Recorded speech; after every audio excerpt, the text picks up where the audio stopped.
నమస్తే, welcome to our channel. నేను మీ పద్మావతి. ఈరోజు మనతో పాటు ప్రముఖ ఆధ్యాత్మికవేత్త మరియు వాస్తు జ్యోతిష పండితులు, లలిత ఉపాసకులు నానాజీ పట్నాయక్ గారు ఉన్నారు. మరి ఆయనతో మాట్లాడి ప్రస్తుతం ఇప్పుడు మీన రాశిలోకి మరి రాహు శని గ్రహాలు రాబోతున్నాయి. మరి దాని గురించి పూర్తి వివరాలు తెలుసుకునే ప్రయత్నం చేద్దాం. మరి మీరు కూడా వీడియోని ఎక్కడ కూడా స్కిప్ చేయకుండా పూర్తిగా చూసేయండి. నమస్కారం గురువుగారు. శ్రీమాత్రే నమః. గురువుగారు, మనకి మీనరాశిలోకి మార్చి 29వ తేదీ నుంచి రాహు మరియు శని గ్రహాలు రాబోతున్నాయని చెప్తున్నారు గురువులంతా కూడా. అయితే ఈ రాశిలోకి వచ్చినప్పటికీ కూడా మరి ఈ రెండు గ్రహాల ప్రభావం అనేది ఏ ఏ రాశుల మీద పనిచేసే అవకాశం ఉందంటారు? తప్పకుండా అమ్మా, ఇది రాసుల మీద కొంత ప్రభావం పనిచేస్తుంది. అలాగే రాహు 29కి కదా ఆల్రెడీ వచ్చేసి ఎప్పుడో ఉన్నాడు కాబట్టి రాహు అక్కడ ఉన్నందుకు, కుజుడు మనకి మిథునంలో సంచరిస్తున్నందుకు, అంటే వాయు జలతత్వ రాశుల్ని దీన్ని ప్రభావితం చేస్తుంది.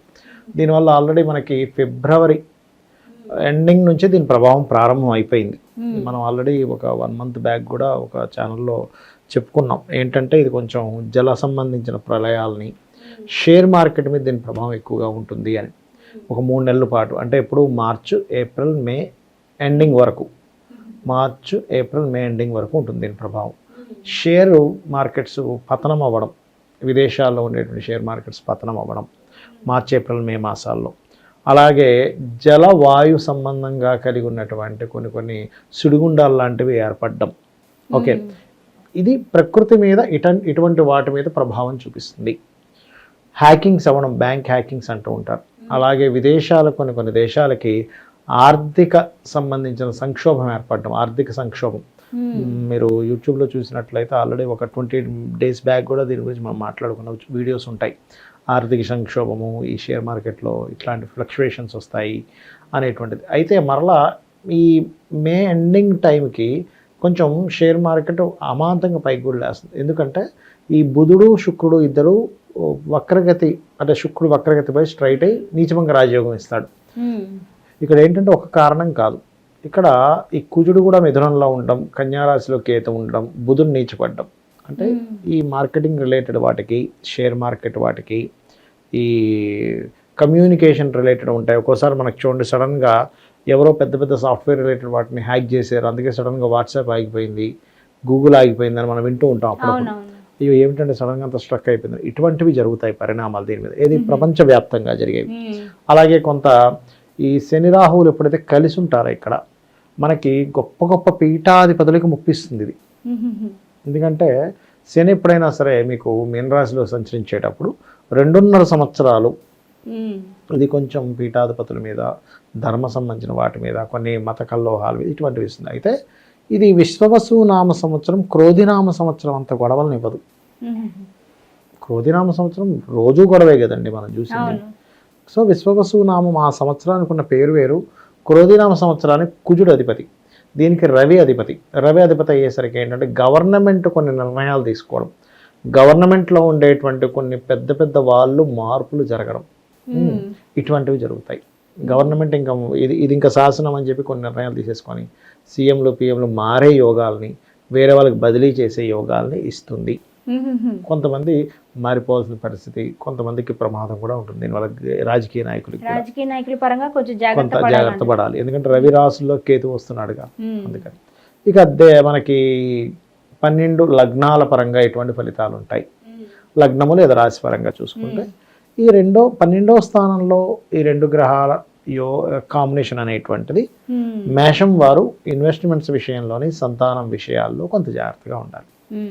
ఓకే, కానీ వీరికి కొన్ని కాంపిటీషన్ రిలేటెడ్ వాటిలో సక్సెస్ అయితే ఉంటుంది. వృషభం వారికి చూసుకున్నట్లయితే వీళ్ళు కొంచెం ఏదైనా ప్రాపర్టీ తీసుకునేటప్పుడు కొంచెం జాగ్రత్తగా ఉండాలి, వ్యాపార లాభాలు బాగుంటాయి. మిథునం వారికి కొత్త ఉద్యోగ అవకాశాలు లభిస్తాయి, కాకపోతే ఏదైనా అగ్రిమెంట్ రాసుకునేటప్పుడు, ఏదైనా ల్యాండ్స్ తీసుకునేటప్పుడు కొంచెం జాగ్రత్తగా ఉండాలి. కర్కాటకం వారితో చూసుకున్నట్లయితే వీరికి కొంచెం హైయర్ ఎడ్యుకేషన్, విదేశాలకు వెళ్ళడం అనేటువంటిది యోగిస్తుంది. కానీ ఫైనాన్షియల్ మ్యాటర్స్, కుటుంబ సంబంధించిన విషయాల్లో కొంత జాగ్రత్తగా ఉండాలి. సింహం వారు వాహనాల మీద వెళ్ళేటప్పుడు జాగ్రత్తగా ఉండాలి, కాకపోతే రీసెర్చెస్ బాగా కలిసి వస్తాయి. కన్య వారికి సప్తమంలో శని రాహువులు ఉండడం వల్ల ఇష్టపడిన వారిని వివాహం చేసుకోవాలనే ప్రయత్నం ఫలిస్తుంది, కాకపోతే సేమ్ క్యాస్ట్ కాకుండా డిఫరెంట్ క్యాస్ట్లో వివాహం అవడం లాంటిది ఇస్తుంది. కానీ ఇన్వెస్ట్మెంట్స్ విషయంలో వీళ్ళు జాగ్రత్తగా ఉండాలి కన్యవారు. తులారాశి వారికి ఏంటంటే ఇక్కడ బిజినెస్ లాభాల విషయంలో కొంత జాగ్రత్తగా ఉండాలి, కానీ ఉద్యోగ అవకాశాలు వస్తాయి, విదేశాలకు వెళ్ళి ఉద్యోగం చేయాలనే అవకాశం అనేటువంటిది చేజిక్కించుకుంటారు, రుణాలు లభిస్తాయి. వృశ్చికం వారు కనుక చూసుకున్నట్లయితే ఇక్కడ కొద్దిగా వీరికి జాబ్లో చేంజెస్ ఉన్నాయి. వృశ్చికం వారికి ఉద్యోగంలో మార్పులు, ప్రదేశం మార్పులు ఉన్నాయి. ఓకే, కాకపోతే కొంత రాజకీయ నాయకులకి కొంతవరకు ప్లస్ అవుతుంది. ఇక ధనస్సు వారికి కనుక చూసుకున్నట్లయితే ఈ కాంబినేషన్ అనేటువంటిది కొంత లాంగ్ జర్నీస్ వెళ్ళేటప్పుడు కొంత జాగ్రత్తగా ఉండడం, విదేశాల్లో స్థిరపడాలని చేసే ప్రయత్నం కొంతవరకు ఫలించడం అనేటువంటిది ఇస్తుంది. అదేవిధంగా మకరం వారికి కనుక చూసుకుంటే 3లో పాపగ్రహాలు మంచిదే కాబట్టి పరాక్రమంగా ధైర్యంగా చేసేటువంటి కొన్ని పనులు సిద్ధిస్తాయి. కాకపోతే ల్యాబ్స్లో రీసెర్చెస్ చేసేవారు కొంత జాగ్రత్తగా ఉండాలి. ఇక కుంభం వారు వివాహ ప్రయత్నాల విషయంలో కొంత జాగ్రత్తగా ఉండాలి, ఎందుకంటే 12వ అధిపతి 2వ స్థానంలోకి వచ్చి రాహుతో ఉన్నాడు. ఎవరు మన పార్ట్నర్స్ ఎంపిక చేసుకునే అంశాల్లో జాగ్రత్తగా ఉండాలి.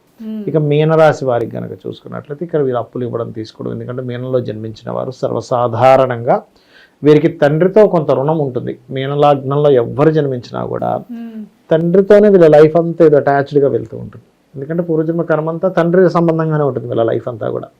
అందుకని ఇటువంటివి ఉంటుంటాయి. కొంచెం ఏంటంటే బద్ధకం, సహజంగా వీళ్ళకి ఏలినాటి శని కూడా నడుస్తుంది కదా, పోస్ట్ పోన్ చేయడం ఇట్లాంటివి చేస్తుంటారు. ఇవి చేయకుండా ఉండగలుగుతూ అందరూ కూడా చండీ పారాయణం, దుర్గా సప్తశతి అని కూడా అంటుంటారు, దుర్గా సప్తశతి చేసుకోవడము, గోవులకి బెల్లం తినిపించడము, నవగ్రహాల్లో శని, రాహు, కుజకేతు గ్రహాల దగ్గర, వీడైతే బుధగ్రహం దగ్గర కూడా దీపారాధన కనుక చేసినట్లయితే ఈ 3 నెలల పాటు ఎప్పుడెప్పుడు మార్చి, ఏప్రిల్, మే ఎండింగ్ వరకు ఉండే విపత్తులు నుంచి తప్పించుకోగలుగుతారు. ఈ 3 నెలలు కొంచెం షేర్ మార్కెట్ చేసేవాళ్ళు జాగ్రత్తగా ఉండాలి. గురువుగారు, అయితే ప్రస్తుతానికి ఏ రాశుల వారందరికీ కూడా కొద్దిగా ప్రభావితం అయితే చూపిస్తుంది కాబట్టి, ఇది కాకుండా వారి నిత్యావసర జీవితాల్లో ఇప్పుడు ఉరుకులు పరుగుల జీవితంలోని సో ఇప్పుడున్న పొజిషన్లోని లైక్ ఎప్పుడు రెమెడీసే కాకుండా లేకుంటే వేసుకునే బట్టల విషయాల్లో కావచ్చు, ఎంచుకునే కలర్స్ విషయంలో కావచ్చు, మన చుట్టూ ఉండే వస్తువుల విషయాల్లో కావచ్చు, ఎటువంటి మార్పులు చేసుకోవడం వల్ల ఇంకొంచెం మంచి ప్రభావితం చూపిస్తుంది అంటారు? చాలా మంచి ప్రశ్న వేశారమ్మా. ఎప్పుడైనా ఏదైనా గ్రహం గనక గోచారంలో బాగాలేదనుకోండి, ఆ కలర్ ఇంపార్టెంట్ థింగ్స్ వెళ్ళినప్పుడు అవాయిడ్ చేయాలి. ఎందుకు చెప్తున్నా అంటే, నేను ఒక 12 ఏళ్ళు అవుతుంది అనుకోండి, 12 ఏళ్ల క్రితం ఒకసారి నేను హీలింగ్స్ అంటారు చూసాను, ప్రాణిక్ హీలింగ్ అంటారు, ఆ క్లాస్కి అటెండ్ అయినప్పుడు ఒక్కొక్కరు ఒక్కో రకమైన డ్రెస్ వేసుకుంటారు కదా. నేనేం చేశానంటే అప్పుడు ఇట్లాగే సాటర్న్, బుధుడు సంథింగ్ నాకు కరెక్ట్ గుర్తు రావట్లే, ఆ ప్లానెట్ గోచారంలో బాగాలేదు. నేనేమన్నానంటే అందరికీ హీలింగ్ అర్థమవుతుంది కానీ ఆ కలర్ డ్రెస్ వేసుకున్న వాళ్ళకి హీలింగ్ అర్థం కాదు, చూడండి కావాలంటే నా ఫ్రెండ్కి చెప్పాను. అందరూ హీల్ని ఫీల్ అవుతున్నారు, అబ్బాయి దగ్గరికి వచ్చేసరికి ఫీల్ అవ్వలేకపోతున్నారు. అవునండి, ఎందుకు అలా అవుతుంది అంటే అప్పుడుండే గ్రహాలలో ఆ పలానా గ్రహానికి సంబంధించిన కలర్ వేసుకోవడం వల్ల అట్లా అవుతుంది. ఇప్పుడు ఈ బుధుడు ఎప్పుడైతే నీచపడి బుధరాశుల్లో కుజుడు కేతు ఉన్నారో, ఇంపార్టెంట్ డెసిషన్స్ తీసుకోవాలన్నప్పుడు వేసుకునే డ్రెస్ విషయంలో గ్రీన్ అవాయిడ్ చేయాలి. మరలా మీకు బుధుడు నీచభంగ రాజ్యోగం ఏర్పడుతుంది ఇయర్ మనకి మే ఎండింగ్ టైంలో, కొంచెం మే టైంలో, అప్పుడు మళ్ళీ కొంతవరకు బాగుంటుంది. ఎప్పుడైనా గుర్తుపెట్టుకోండి, నవగ్రహాల్లో 2 ఛాయాగ్రహాలు, మామూలు గ్రహాల్లో ఏ ప్లానెట్ బాగుంది, అది ఏ వారం అయింది, దాని తగ్గట్టుగా మీరు కనుక ఇంపార్టెంట్ వెళ్ళేటప్పుడు రెగ్యులర్ వాడేది నేను చెప్పట్లే, ఒక ఇంటర్వ్యూకి వెళ్తున్నాం, పెళ్లి చూపులకు వెళ్తున్నాం, ఏదైనా అగ్రిమెంట్కి వెళ్తున్నాం, ఆ రోజు ఆ పలానా కలర్ మీకు ఖచ్చితంగా ఫలితం ఇస్తుంది. చాలా చక్కగా వివరించారు గురువుగారు. ప్రస్తుతం ఉన్న ఈ సిచ్యువేషన్లో ఈ 3 నెలల పాటు కూడా ప్రతి ఒక్క రాశి వారు జాగ్రత్త తీసుకోవడం అనేది ముఖ్యమైతే ప్రతి ఒక్క విషయంలోనూ కూడా చాలా చక్కగా వివరించారు. Thank you so much. శ్రీమాత్రే నమః.